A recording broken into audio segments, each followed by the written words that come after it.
Welcome. As you all know, I'm Kelley Keehn. I'm your host for today for the first Women's Roundtable discussion. So I'm really excited to have all of you. Thank you for being with me. And we're excited to be here. Sure. Thank you. Delighted. So it's estimated that women at some point will oversee 90% of the wealth, yet the financial services industry still really focuses and caters to men. So by design, choice, or circumstance, women have some really critical decisions to make when it comes to their financial life. If it's, surviving a spouse, divorce, a business, maybe a sale of it. And if she doesn't have a solid financial footing, she could be at risk to a lot of different vulnerabilities. So that's why I'm so thrilled to have a very diverse group of women at this table today to teach us and teach the women watching this, what are the top things that they need to know when they're coming into a lot of money. So I'm so excited to hear from all of you. And I'd like to thank our sponsor, ETF Capital Management, and the founders, Larry Berman and Jared Rabinowitz, for making this discussion possible. So thank you all for being here. Today we have Mary Aiken, founder and managing director of the Verity Club. Thank you. Jane Rooney, the financial literacy leader of Canada with the Financial Consumer Agency of Canada. Cynthia Kett, principal of advice-only financial planning firm, Stewart and Kett. And Rose Reisman, author and caterer of Rose Reisman Catering. Robin Graham, managing director of wealth management and associate portfolio manager at ETF Capital Management. And Joanne Stewart, partner at Learners, specializing in family law. As we go into 2016, still discussing the differences between men and women and what are the barriers that women face financially and why. One of the barriers I would see as Canada's financial literacy leader is the lack of financial literacy. Financial literacy means having knowledge, skills, confidence to ask the right questions so that you make the right decision around a financial product and service. So I think that one of the barriers is lack of financial literacy. The great thing is lots of information exists out there. I'd just like to add, though, that there is a lot of information out there, but a lot of my clients, female clients, have said to me, it's overwhelming and it's often conflicting, and you don't know whether it's biased information, and they feel sometimes intimidated by advisors that they speak to. I think a lot of women, and for people generally, money is a really emotional topic, and there's more to money than just the money. And within relationships and outside the relationships, there's a balance of power that flows with the money. So he or she who makes more may have more power. But sometimes if you're the woman, given the way roles have been over the last, I don't know how many years, and you're the one making more money, the balance of power can't be exercised because the gentleman who you may be with doesn't appreciate you exercising that power. So there are all kinds of struggles around it. It might take another generation until that's really incorporated into our children's lives. I think so. It might be a topic of discussion in 25 years. Right. And then with the fact that women on average live 16 years longer than men, this is a conversation that we have to have. I think at the Financial Consumer Agency of Canada, we're a federal government agency, so the information we provide is unbiased. People can come to our website or call our call center and get a little bit more information. But I think that one of the key issues for women is to get more confident, gain a little bit of trust and know what questions to ask of a financial professional. I think women have to realize that it's not only in their best interest, but in the best interest of their family to know something about money. And so become comfortable by at least being at the table when those discussions are happening, and persist in asking questions. Don't be intimidated. Just, if you don't understand, just keep at it until you get an answer that makes sense to you. And just because men have been the ones that traditionally have been managing the money, that doesn't mean that has to be the status quo moving forward. What does the table find? Is that still the status quo? I think that we're seeing things change, but it's going to take a long time. And I think in terms of our financial literacy, if we don't build programs for young girls in the schools, how are they going to know? So certainly my generation, we were never given a lot of financial information, and unless we studied it in further development in our careers. So I think that it's like all things. It's moving in the right direction, but it's taking time. That's overdue. I've been in the investment management business for 30 years, but I didn't know anything about it when I graduated from university. I'd never been really introduced to it. There was no such thing as a financial course at my high school. When women know or have some anticipation of coming into a lot of money from a divorce, from the sale of either her business or her spouse's business, are they planning for this in advance? Are they thinking maybe an inheritance, or are they just going to wing it when it happens? Inheritances are a big thing now. And what we see a lot of, if a woman's going to inherit a lot of money and she has any kind of support system in an advice sense, that woman typically will go see a lawyer and say, what am I going to do? Right. Maybe, how can I protect this? Not that the marriage is going to end, but just what should I do if I want to be a little bit cautious? What if I want to leave it to my kids? What if my husband leaves? I don't want him to get a chunk of it. And so that woman will hear what a lawyer has to say. We 9 times out of 10, if there's a lot of money, recommend that the person see an accountant as well, so there can be some tax planning, maybe a tax lawyer. And then a big question we have are people that say to me, who will I go to? Who will help me invest? Well, I think women are planning ahead when they have knowledge of the life event that's going to happen to them. Certainly, when we're meeting with investors, more and more often the couples are coming in together. The woman doesn't always say as much as the man, but she's listening, and that she's an active participant in that discussion and in that decision. And they will talk about things that their age differences, for example, the fact that they need a financial plan, and he wants to look after her when he's gone. And those types of things do come up in the investment discussion when we're structuring the portfolio for them. Now, from the 2 ladies that are joining us that aren't necessarily in the industry in any way, shape, or form, or were, how would you go about? What method would you go about of finding somebody that you trust? Well, I always laugh because when I started my own company of catering, and I must say I went back to school, I got an MBA, but I never understood financial accounting. And I think people can relate to it just the same way I understand food and the importance of good health. People don't always click into it. But my husband said to me, you can't be good at everything. And he said, you'll be the brand, you'll be the marketing, you'll do this. You'll pick someone very good to help you financially. And that's actually what I've done, because it was not my expertise, and we all have our expertise. So I know when you say, you've got to ask, you've got to do, if it's not who you are, it's just like I can scream at people and say, why aren't you exercising every day? Why aren't you eating healthier? I can yell it at the top of my lungs, it's not who they are. So I always I'm careful about that, because it's from my head, it's like it's so easy to eat well and exercise every day, and I don't understand it. So I think we have to allow people to say it's just not what they do, but look for someone who is good. And in shopping around, the numbers are estimated around 70 to 75%. When a woman is with her spouse, when that spouse passes away, she leaves to another financial advisor, planner, what have you. Why wait? Why is she leaving, first of all, and why wait? I'll open that up to the table. Because usually I think if the husband did most of the talking or most of the communication, then the relationship would really be with him. And it could well be that when you were saying that the women sit there and they're listening but not talking, they might agree or disagree and just keep it to themselves, because in the overall it's not worth it. So if they have an opportunity to start fresh and have the ear of the person they're speaking with, I think most would. And then they could start new patterns too, new trends, and do what they want to do instead of being stuck with the old. Right. Even though the old might have been fine. Right.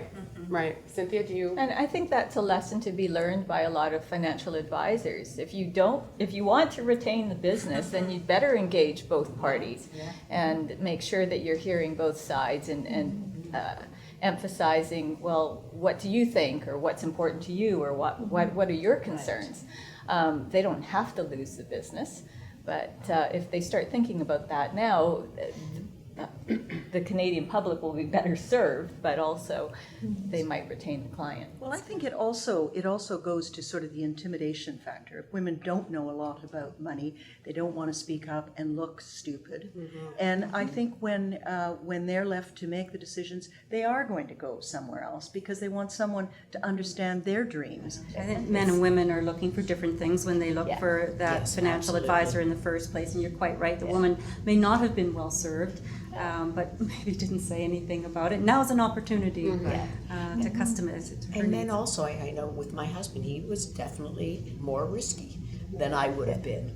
I would say, no, I was saying no to everything. And not good, but his personality was more aggressive, and I probably wouldn't have made those same decisions. You know, another transition, which would be a major one, actually, is divorce. And I have to say, a lot of conversations in closed rooms that some men have had with me are that women always fare very well in a divorce, and that they have not. I'm hearing stories across Canada where it's often the stories that I hear that it's a working woman, and she just, for whatever reason, doesn't even want to go and talk to a lawyer. Is just walking away 100%. And not engaging at all. So what's the rest of the table finding for that? Well, I wonder if that has to do with the family values that women have. Women don't want to drag children into a messy divorce. So why don't I just walk away?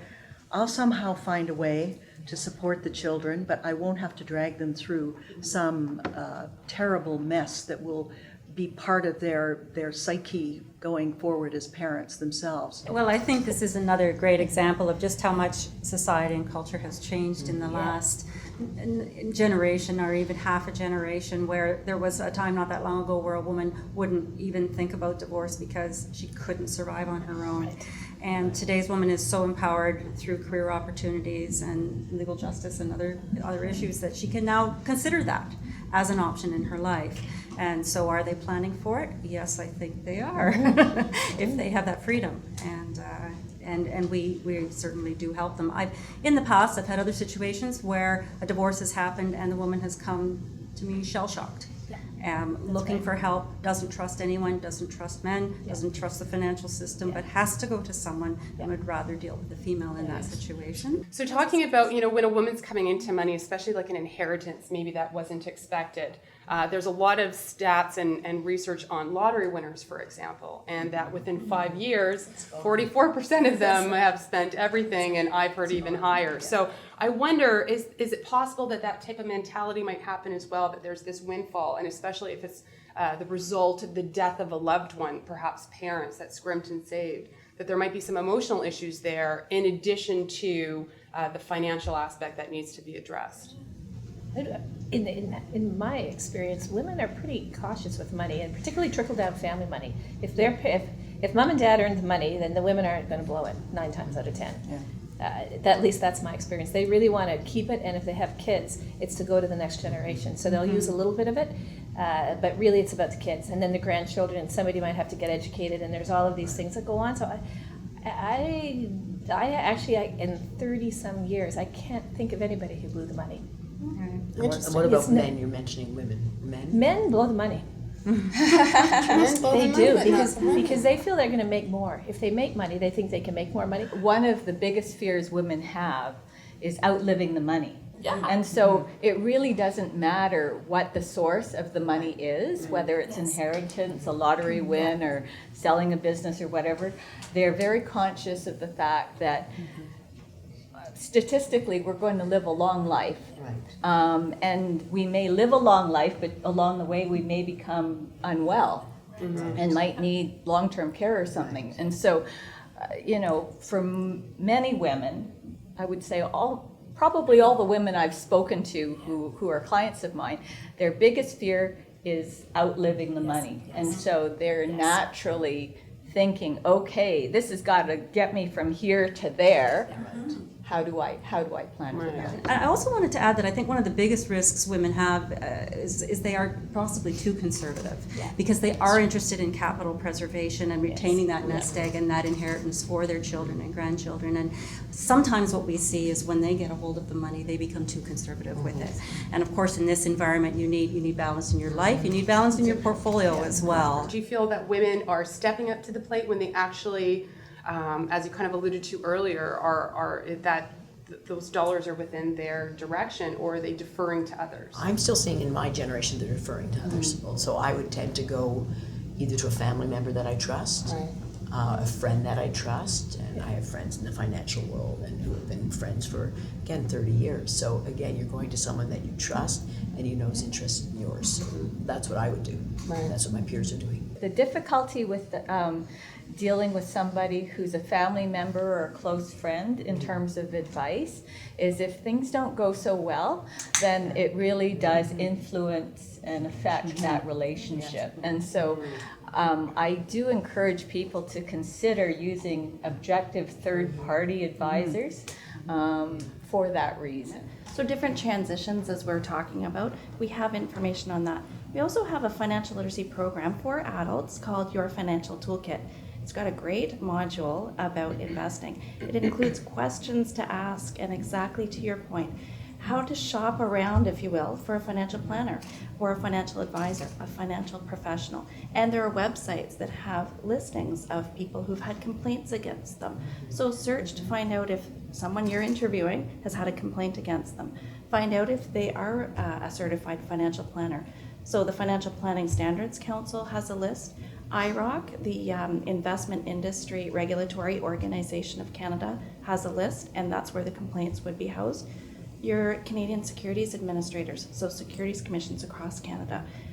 Those are really good, unbiased sources of information to help you shop around. Use the questions that you'll find on FCAC's website and find someone that you can trust. What other barriers are women facing? Lack of time, as you probably hear the same for putting your health up there, putting our money up there is often the same thing. So what are women actually holding themselves back that maybe they need to in 2016 say, I'm going to start putting that at the top of the to-do list? It's like that January resolution, that we all say we're going to do and actually start to do the task, schedule it, and make it a priority. So I think that the internet can be very empowering in those areas. If for younger people, if you're in your 30s, 40s, 50s, maybe even your 60s, you're going to go out and get the information today that you need. Right. But if you're older than that, and these are still a lot of where the wealth is centered and where these life events are happening, they're not as comfortable with the internet yet. Right, but that's also where the children step in, right? Yes. Children step in and help them. Ideally. And that's Sometimes with the amount of information available on the internet, whether you're rural or urban, the problem can be, I think about our gender, is it's analysis paralysis. The more information we have, it's mind-blowing, which goes back to the central point of who do you go to and the importance of where you go and who you go. Because left to our own devices, we can sometimes put all that information together and then freeze. a very valid point. Not everything on the internet's truthful either. Exactly. And it's not that face, that connection. And face, the person can't say the words. At the end of the day, relationship is going to trump all. I mean, if I you agree. have to develop a bond with someone, and you can really only do that face to face with them, I think. So the internet's great, and the telephone will get you a lot further, but ultimately they're going to want to sit down with you, I think, eventually. If you're talking about somebody's all their money. We will have all of this listed on the website, and really all of the resources and gems and nuggets and advice that you've given us here today. It'll all be listed on our website. I want to thank all of you for sharing your time and your expertise on how we can empower women to, be competent but also be more confident in stepping up to the financial table.